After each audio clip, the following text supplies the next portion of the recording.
अच्छा। ये कौन सी ग्राम पंचायत है सरपंच साहब? पिपरा है। पिपरा है। आप पिपरा पंचायत के सरपंच हैं। हाँ, जनपद पंचायत चित्रंगी, चितरंगी है। जिला ये फर्स्ट सीकर। पंचवर्षीय है आपकी? जी जी। इसके पहले भी आप रह चुके हैं? नहीं नहीं। पहली पंचवर्षीय है हाँ, आपकी? फर्स्ट। फर्स्ट पंचवर्षीय है। अच्छा, इस बार तो आप लोगों को अच्छा खासा मौका मिला। 5 साल आप लोग अपना गुजारे, इसके बाद गवर्नमेंट ने 1 साल उधर इम्प्रूव किया, आगे बढ़ाया, फिर 1 साल अभी फिर से डीएससी आप लोगों की लॉगिन कर दी गई हैं।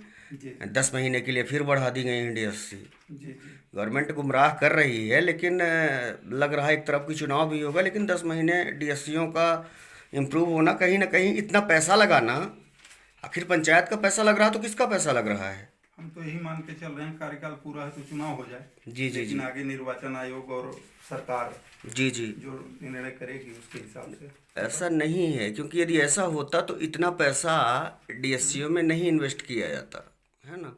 अच्छा, इसके बाद जैसे कि अब आपके पास बीजेपी का भी यहाँ पे कौन सा पद है?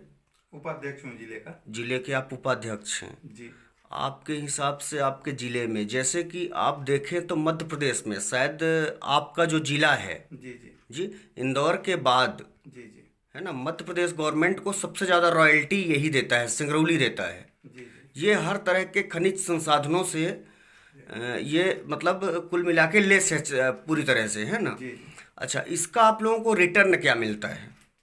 हमको तो ये लगता है कि आप लोगों को इससे गंदगी और डस्ट और आप लोगों की जो जीवन 100 साल का है उसको 60 का बना दिया जाता है। पर्यावरण का, प्रदूषण का प्रॉब्लम है यहाँ। जी। उसको तो मन से स्वीकार करना पड़ेगा। करना पड़ेगा।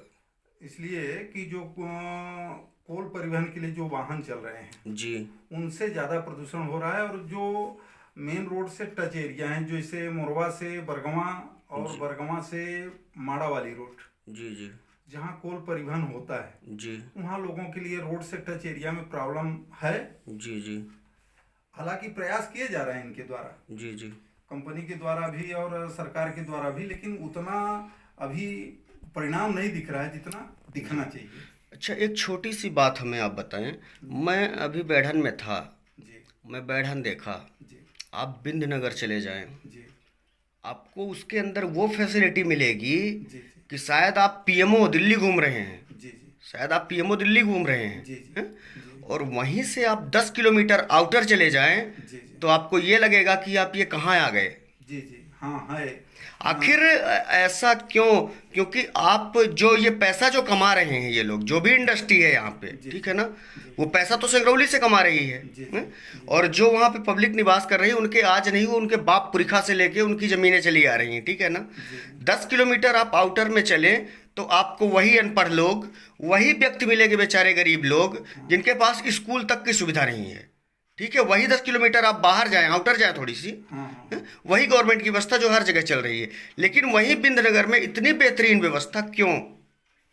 देखिए, प्रॉपर जो बिंदनगर है जी वो एनटीपीसी का एरिया है। वो अपने कर्मचारियों और उसके लिए अपने हिसाब से डेवलप कराए हैं, वो पहले से डेवलप है। यही यही सवाल तो यही है कि एनटीपीसी अपने आप को क्यों ध्यान देती? एनटीपीसी जो इतना पैसा कमा रहा है, वो ठीक है, गवर्नमेंट का प्रोजेक्ट है, ठीक है ना, जी लेकिन उससे जो प्रदूषण, जो कुछ भी उससे निकलती है जहरीली, जो कुछ भी पैदा होता है, उसका उसको झेल तो गांव की जनता भी रही है ना, जी कि एनटीपीसी के सिवा सिर्फ अधिकारी और कर्मचारी झेल रहे नहीं हैं। नहीं नहीं, वो गांव के पास पड़ोस के गांव पे भी प्रभाव पड़ता प्रभाव है। पड़ता है। पड़ता तो है। फिर वो सुविधा उनको क्यों नहीं हाँ, मिलती? मिलनी चाहिए, मिलनी चाहिए।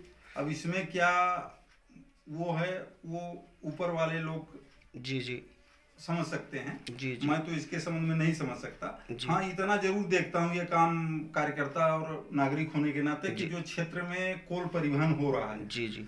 मेरा सवाल आपसे आम नागरिक के नाते ही है कि हाँ आप यहाँ पैदा हुए, आपके पता नहीं कितनी पीढ़ियां यहाँ पे गुजर गई, तो ये आपका है। और यहाँ बाहर से आके यदि कोई इंडस्ट्री यहाँ पे कब्जा करती है तो ठीक है, वो करे, ठीक है, लेकिन आपको वो पूरी सुविधा उपलब्ध हाँ, कराए, मुहैया यहाँ कराए, यहाँ आपको के लोगों को सुविधाएं मिलनी चाहिए। मिलनी चाहिए। रोजगार मिलनी चाहिए, सुविधाएं मिलनी चाहिए। जी ताकि यहाँ की पब्लिक जो उससे प्रभावित है, जी जी या जिनके खेत चले गए हैं, जी वो कम से कम अपने जीवन यापन का एक जरिया बना सके, माध्यम बना सके, जी और उनका स्वास्थ्य ठीक रह सके। जी इसके लिए त्वरित उसमें कार्रवाई होनी चाहिए, अमल होना चाहिए, ताकि क्षेत्र में जी हाँ प्रदूषण न हो, लोगों के स्वास्थ्य पे विपरीत प्रभाव न पड़े।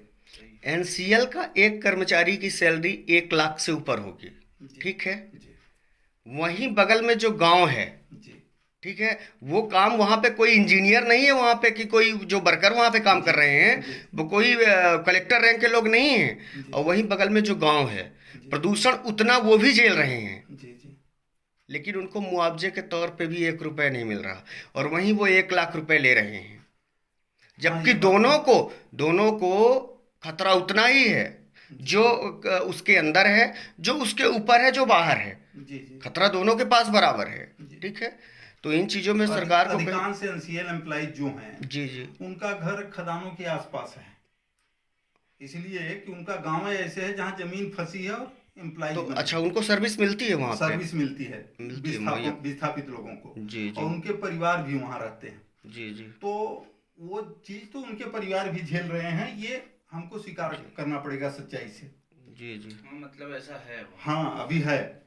ये और एक चीज और है, अब आप सरकार की बात करें, आप तो खैर भारतीय जनता पार्टी के कार्यकर्ता हैं जी और जी उपाध्यक्ष भी हैं। जी भारतीय जनता पार्टी बड़े बड़े यदि इनको प्लांट लगाने हैं तो ये सामान्य जिलों में, अच्छे अच्छे जिलों में क्यों नहीं जाते हैं? वहाँ ये क्यों नहीं जाते हैं? ये सिंगरौली को क्यों भागते हैं? सिंगरौली में तो हमें लगता है कि अब एक चुटकी ये जमीन नहीं छोड़े होंगे।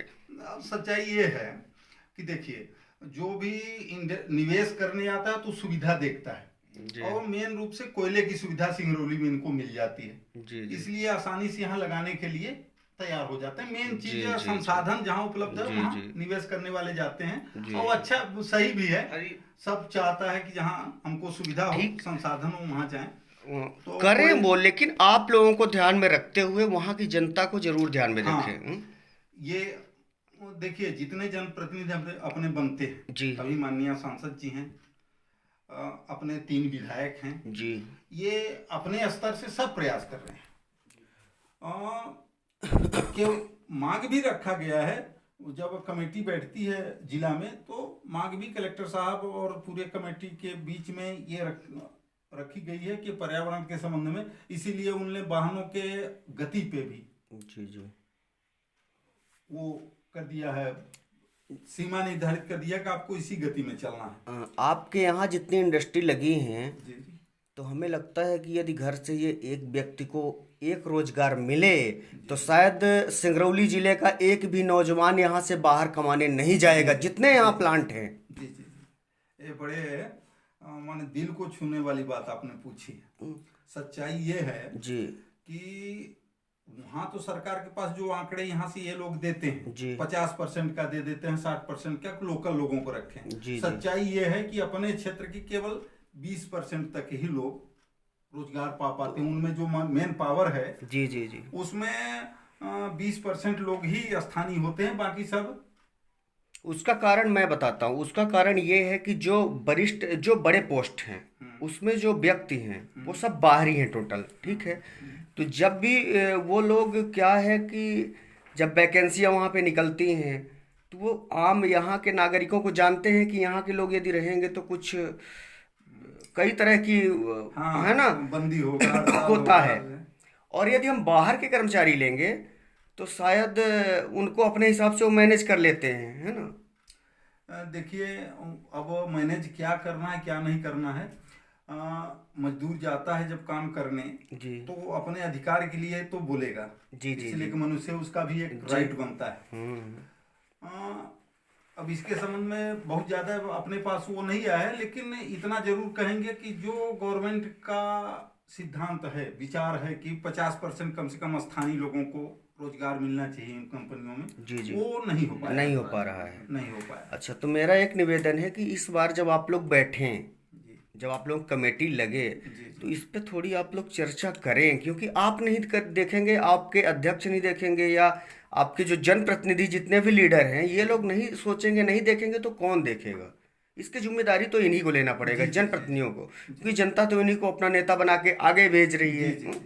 तो ये आप लोग भी थोड़ी सी इस पे ध्यान दें कि गरीब जो व्यक्ति हैं यहाँ पे, या कि जो पढ़े लिखे बेरोजगार लड़के हैं, उनको बाहर ना जाना पड़े, है ना। जी जी। वो प्राइवेट फर्म के तौर पे भी रखे, लेकिन उनको रखे, उनको एक रोजगार मुहैया कराएं ये कंपनियां, हाँ, बेरोजगारी की समस्या तो है। ताकि उनके भी मन में आक्रोश ना आए। नहीं तो उनको भी गुस्सा आती है, कि हमारे यहाँ ये प्लांट आके लगे हैं, बाहर के लोग आके नौकरियां कर रहे हैं, हम लोग यहाँ के व्यक्ति बाहर जा रहे हैं, दिल्ली जा रहे हैं, बॉम्बे जा रहे हैं कमाने। वहाँ आजकल देखते हैं आप बाहर क्या स्थितियां हैं, वो खुद भगाते हैं अपने स्टेटों से। जी जी जी। चलिए ठीक है, तो इस संदर्भ में थोड़ी सी आप चर्चा रखिएगा, बाकी। अवश्य रखेंगे। और हरदम देखिए, जी इसलिए कि मैं जमीन का कार्य करता हूँ, जी जी तो जी। अपने प्रतिनिधियों के सामने जो समस्याएं होती हैं हम लोग खुले मन से जाके अच्छा, ये और कि यहाँ भी समस्या थी पानी की, जी जी। है ना? तो उसके बारे में क्या है आपका? पानी की यहाँ टंकी तो है नहीं आपके पानी पास? की टंकी अभी नहीं बनी है। जी यहाँ ग्राम परसोहर में, हमारे पंचायत में 2 गांव हैं, जी पिपरा और परसोहर। जी तो परसोहर में नल जल योजना में वो डायरेक्ट बोर से सप्लाई करने का काम चल रहा है। जी बोर वोर हो गया है, अभी पाइप वाइप डालनी है। जी जी और पिपरा में अभी नहीं हो पाया है। जी पीएचई विभाग से पूछने पे पता चला कि पिपरा में भी जल्दी काम शुरू होगा। जी जी अभी हुआ नहीं, केवल परसोहर भर जी। शुरू हुआ है तो काम। ये यहाँ से मतलब आपकी यही अपेक्षा है प्रशासन से कि यहाँ पे पानी की व्यवस्था हाँ, थोड़ी पानी की मुहैया व्यवस्था, कराए। पानी आवश्यक बाकी है। तो आपने रोड सारी करवा ली है, आपके यहाँ रोड का कोई काम नहीं बचा जी है, जी जी पूरी रोड आपने करवा ली है। जी जी। जितना आपके बस में था वो आपने सब कुछ करवा लिया सब है। हो गया। शायद यहाँ एक पानी की कमी और वही स्कूलों की कुछ बाउंड्री वाल बाकी रह गई हैं। जी जी। बाकी लगभग लगभग हमारे हिसाब से हाँ, तो सारा काम आपने बिजली कर भी डाला है। पहुंच गई है। सौभाग्य योजना के तहत पूरे पंचायत में प्रत्येक कोने में लाइट पहुंच गई। जी जी। एक भी कोना बाकी नहीं बचा है पंचायत का। जी हाँ, पूरे पंचायत में पिच रोड गलियों की जी और जी बड़ी रोडें जो थी, तो आदरणीय कलेक्टर साहब, जो अपने माननीय कलेक्टर साहब, सांसद जी, विधायक अपने, जी जी और जो उच्च पदों पे हमारे पदाधिकारी पदस्थ हैं, जी जैसे प्रदेश उपाध्यक्ष कांतदेव सिंह जी हैं, और जी अपने पूर्व वो वर्तमान जिला पंचायत उपाध्यक्ष जी डॉक्टर जी रविंद्र सिंह, इनके सहयोग से जी जी। पूरा काम। चलिए ठीक है हाँ, सरपंच साहब, आपसे हमसे बात करने के लिए आपको बहुत बहुत धन्यवाद। धन्यवाद।